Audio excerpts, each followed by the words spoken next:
ಒಂದು ಬ್ರಾಹ್ಮಣ್ಯದ ಒಂದು ಕ್ರೂರ ದಬ್ಬಾಳಿಕೆಗೆ ಸಿಕ್ಕಿ ನುಚ್ಚು ನೂರಾಗಿದ್ದಂಥ ಜನರಿಗೆ ಮೊಟ್ಟ ಮೊದಲ ಬಾರಿಗೆ ಈ ದೇಶದಲ್ಲಿ 1902 ಜುಲೈ 26ನೇ ತಾರೀಕು ಮಹಾರಾಷ್ಟ್ರ ರಾಜ್ಯದ ಕೊಲ್ಲಾಪುರ ಸಂಸ್ಥಾನದ ಛತ್ರಪತಿ ಶಾಹು ಮಹಾರಾಜ್ ಅಂತಕ್ಕಂಥವರು ಮೊಟ್ಟ ಮೊದಲ ಬಾರಿಗೆ ಮೀಸಲಾತಿಯನ್ನು ಕಲ್ಪಿಸಿಕೊಡ್ತಾರೆ.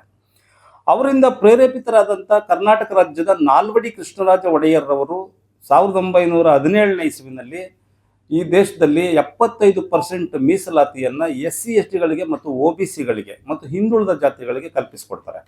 ಸೊ ಇವರೆಲ್ಲರಿಂದ ಪ್ರೇರೇಪಿತರಾದಂಥ ಡಾಕ್ಟರ್ ಬಾಬಾ ಸಾಹೇಬ್ ಅಂಬೇಡ್ಕರ್ ಅವರು 1950 ಜನವರಿ 26ರ ಸಂವಿಧಾನದಲ್ಲಿ ಭಾರತ ದೇಶದಲ್ಲಿರ್ತಕ್ಕಂಥ ಮೂಲ ನಿವಾಸಿ ಅಸ್ಪೃಶ್ಯರಿಗೆ ಸಂವಿಧಾನದ ಅನುಚ್ಛೇದ 15/4, ಸಂವಿಧಾನದ ಅನುಚ್ಛೇದ 16/4ರಲ್ಲಿ ಉದ್ಯೋಗದ ಮೀಸಲಾತಿಯನ್ನು, ಆರ್ಥಿಕ ಮೀಸಲಾತಿಯನ್ನು, ಶೈಕ್ಷಣಿಕ ಮೀಸಲಾತಿಯನ್ನು ಕಲ್ಪಿಸಿಕೊಡ್ತಾರೆ. ಅದರ ಜೊತೆಗೆ ಹಿಂದುಳಿದ ಜಾತಿಗಳಿರ್ತಕ್ಕಂಥ ಹಿಂದುಳಿದ ಶೂದ್ರ ಮತ್ತು ಅಸ್ಪೃಶ್ಯರಿಗೆ ಸಂವಿಧಾನದ ಅನುಚ್ಛೇದ 340ರಲ್ಲಿ ಹಿಂದುಳಿದ ಜಾತಿಗಳಿಗೆ ಮೀಸಲಾತಿಯನ್ನು ಕಲ್ಪಿಸ್ಕೊಡ್ತಾರೆ. ಈ ಮೀಸಲಾತಿಯು ಸುಮಾರು ವರ್ಷಗಳ ಕಾಲ ಎಲ್ಲ ಇದರೊಳಗಡೆ ಇರತಕ್ಕಂಥ ಆ ಕತ್ತಲನ್ನ, ಹಸಿವನ್ನ, ಆಕ್ರಂದನವನ್ನ ತೊಡೆದು ಹಾಕೋದರ ಮೂಲಕ ಸಮಾಜದ ಕಡೆಗೆ ಮತ್ತು ಪ್ರಗತಿಯ ಭಾರತದ ಕಡೆಗೆ ನಡೀತಾ ಇರ್ತದೆ. ಆದರೆ ಇದನ್ನ ಮನಗಂಡಂತ ಕೆಲವು ರಾಜಕಾರಣಿಗಳು ಈ ಭಾರತ ದೇಶದಲ್ಲಿ, ವಿಶೇಷವಾಗಿ HD ದೇವೇಗೌಡರು ಕರ್ನಾಟಕದಲ್ಲಿ ಮೀಸಲಾತಿಯ ವರ್ಗೀಕರಣಕ್ಕೆ ಮೊದಲು ಅಡಿಪಾಯವನ್ನು ಹಾಕ್ತಾರೆ. ಅದೇ ರೀತಿ ಆಂಧ್ರದಲ್ಲಿ ಸಹ ಮೀಸಲಾತಿಯ ವರ್ಗೀಕರಣಕ್ಕೆ ಆರಂಭ ಆಗುತ್ತೆ ಮತ್ತು ಬೇರೆ ಬೇರೆ ರಾಜ್ಯಗಳಲ್ಲಿ ಈ ಮೀಸಲಾತಿಯ ವರ್ಗೀಕರಣ ಮಾಡಬೇಕು ಅಂತೇಳಿ ಆರಂಭವಾಗುತ್ತೆ. ಛತ್ತೀಸ್ಗಢದಲ್ಲಿ ಮತ್ತು ಬೇರೆ ಬೇರೆ ರಾಜ್ಯಗಳಲ್ಲಿ ಆರಂಭ ಆಗುತ್ತೆ. ಈ ಮೀಸಲಾತಿಯ ವರ್ಗೀಕರಣದಿಂದಾಗಿ ಈ ಮೀಸಲಾತಿಯನ್ನ ಪರಿಶಿಷ್ಟ ಜಾತಿಗಳನ್ನ ಒಡೆದು ಓಳಾಗಿಸ್ಬೇಕು ಅಂತಕ್ಕಂಥ ಹುನ್ನಾರದಿಂದಾಗಿ ಈ ದೇಶದಲ್ಲಿ SC/STಗಳು ಬಹಳ ದೊಡ್ಡ ರಾಜಕೀಯ ಶಕ್ತಿಯಾಗಿದ್ದಂಥ ಸುಮಾರು 100 ಕೋಟಿ ಜನರಲ್ಲಿ 30 ಕೋಟಿ ಜನ ಭಾರತೀಯ ಮೂಲ ನಿವಾಸಿಗಳಿದ್ದಂಥವ್ರನ್ನ ಛಿದ್ರ ಮಾಡಿ ಆಯಾಯ ಜಾತಿಗಳನ್ನ ಒಂದು ಸೀಮಿತವಾದಂಥ ಒಂದು ಲಿಮಿಟೆಡ್ ಆಗಿರ್ತಕ್ಕಂಥ ಇದಕ್ಕೆ ತಂದು ನಿಲ್ಲಿಸ್ಬಿಡ್ತಾರೆ.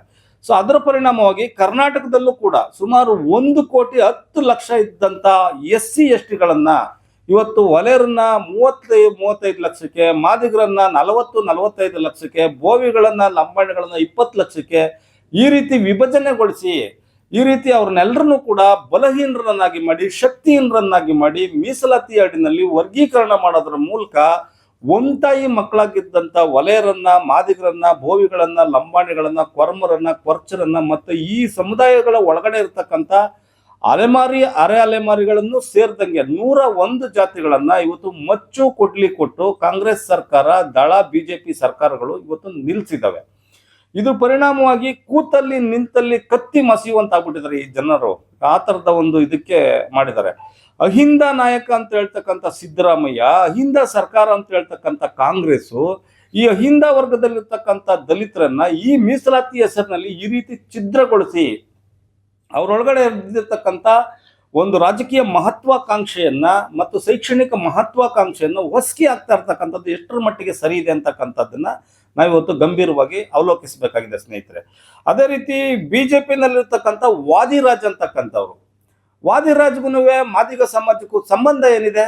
ವಾದಿರಾಜ್ ಅವರು ಯಾಕೆ ಮಾದಿಗ ಸಮಾಜ ನಡೆಸ್ತಕ್ಕಂಥ ಎಲ್ಲಾ ಚಳುವಳಿಗಳಲ್ಲಿ, ಎಲ್ಲಾ ವಿಚಾರಗಳಲ್ಲಿ, ಮೀಸಲಾತಿಯ ಚರ್ಚೆನಲ್ಲಿ ವಾದಿರಾಜ್ ಅವರು ಯಾಕೆ ಇವರು ತೀವ್ರ ಹಸ್ತಕ್ಷೇಪ ಮಾಡ್ತಾ ಇದ್ದಾರೆ ಅಂತಕ್ಕಂಥದ್ದನ್ನ ನಾವು ಪ್ರಶ್ನೆ ಕೇಳಬೇಕಾಗಿದೆ ಸ್ನೇಹಿತರೆ.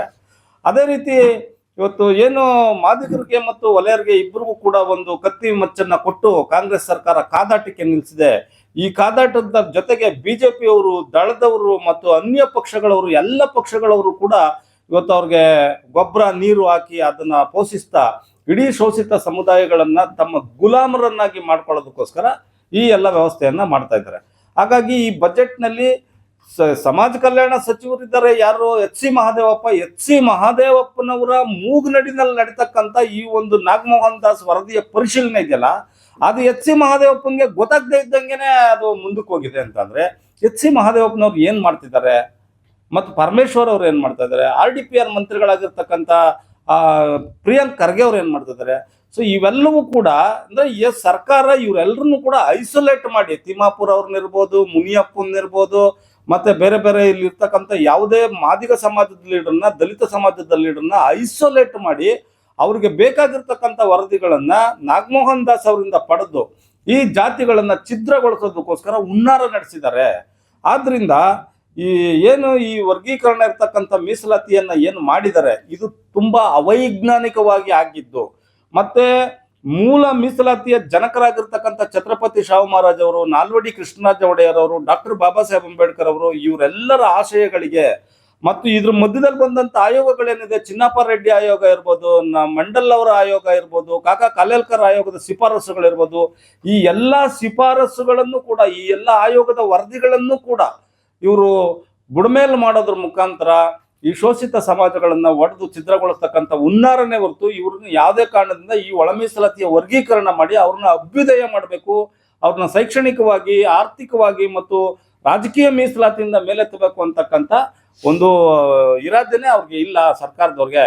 ಆದ್ರಿಂದ ಈಗೇನು ಒಳ ಮೀಸಲಾತಿಯ ವರ್ಗೀಕರಣ ಇದೆ ಇದನ್ನ ಕೂಡಲೇ ನಿಲ್ಲಿಸಬೇಕು ಅಂತಕ್ಕಂಥದ್ದು ನಮ್ಮ ಒತ್ತಾಯ ಆಗಿದೆ. ಜೊತೆಗೆ ನಾನು ಇನ್ನೊಂದು ಮಾತನ್ನ ಏನ್ ಹೇಳ್ತೀನಿ ಅಂತಂದ್ರೆ, ಈಗ ರಾಜಕೀಯ ಮೀಸಲಾತಿಯ ವಿಚಾರ ಬಂದಾಗ ಕಾಂಗ್ರೆಸ್, ಜನತಾದಳ, ಬಿಜೆಪಿ, ಕಮ್ಯುನಿಸ್ಟರು, ಫಾರ್ವರ್ಡ್ ಬ್ಲಾಕ್ನವರು ಎಲ್ಲರೂ ಸೇರ್ಕೊಂಡು ರಾಜಕೀಯ ಮೀಸಲಾತಿಯನ್ನ ಫುಲ್ಫಿಲ್ ಮಾಡಕ್ಕೆ ತೋರಿಸ್ತಕ್ಕಂಥ ಆಸಕ್ತಿಯನ್ನ ನೀವು ಶೈಕ್ಷಣಿಕ ಮೀಸಲಾತಿಯನ್ನ, ಉದ್ಯೋಗದ ಮೀಸಲಾತಿಯನ್ನ ಮತ್ತು ಸಾಮಾಜಿಕ ಮೀಸಲಾತಿಯನ್ನ ತುಂಬಕ್ಕೆ ಯಾಕೆ ನೀವು ಆಸಕ್ತಿ ತೋರಿಸ್ತಾ ಇಲ್ಲ? ಯಾಕೆ ತೋರಿಸ್ತಾ ಇಲ್ಲ ಅಂತಂದ್ರೆ, ಈಗ ಉದ್ಯೋಗದ ಮೀಸಲಾತಿಯಿಂದ ನೀವು ಉದ್ಯೋಗದ ಮೀಸಲಾತಿಯನ್ನ ಫುಲ್ಫಿಲ್ ಮಾಡಕ್ ಹೋದ್ರೆ 5 ಕೋಟಿ ಉದ್ಯೋಗಗಳು ನೀವು ಕೊಡ್ಬೇಕಾಗುತ್ತೆ, ಅದು ತುಂಬುತ್ತವೆ. 5 ಕೋಟಿ ಉದ್ಯೋಗಗಳು ತುಂಬಿದ್ರೆ 25 ಕೋಟಿ ಜನ ಶೆಡ್ಯೂಲ್ ಕಾಸ್ಟ್, ಶೆಡ್ಯೂಲ್ ಟ್ರೈಬ್ಸ್ನವರು, ಆದಿವಾಸಿಗಳು, ಅಲೆಮಾರಿಗಳು ಬದುಕೊಳ್ತಾರೆ. ಅದು ನಿಮ್ಗೆ ಗೊತ್ತಿದೆ. ಅದಕ್ಕಾಗಿ ನೀವು ಉದ್ಯೋಗದ ಮೀಸಲಾತಿಯನ್ನ ಫುಲ್ಫಿಲ್ ಮಾಡ್ತಾ ಇಲ್ಲ, ತುಂಬುತ್ತಾ ಇಲ್ಲ ನೀವು.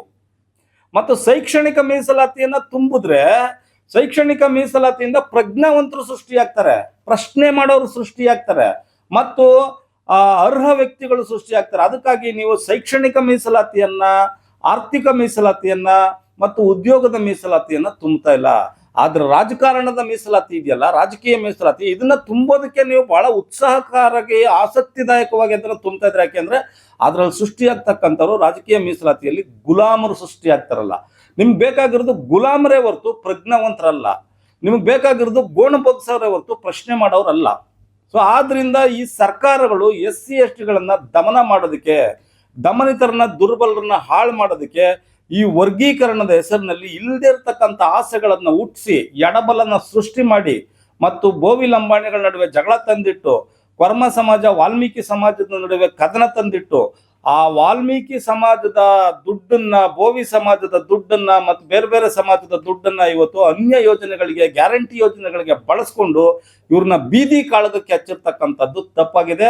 ಆದ್ರಿಂದ ಈ ಒಳ ಮೀಸಲಾತಿಯ ವಿಚಾರವನ್ನ, ನಾಗಮೋಹನ್ ದಾಸ್ ವಿಚಾರವನ್ನ, ನಾಗಮೋಹನ್ ದಾಸ್ ಅವರ ವರದಿಯನ್ನ ಕೂಡಲೇ ರಿಜೆಕ್ಟ್ ಮಾಡಬೇಕು. ಹಳೆಯ ಮೀಸಲು ಪದ್ಧತಿ ಏನಿದೆ ಅದರಲ್ಲಿ ಕಂಟಿನ್ಯೂ ಮಾಡಬೇಕು ಅಂತಕ್ಕಂಥದ್ದು ನಮ್ಮ ಒತ್ತಾಯ ಇದೆ.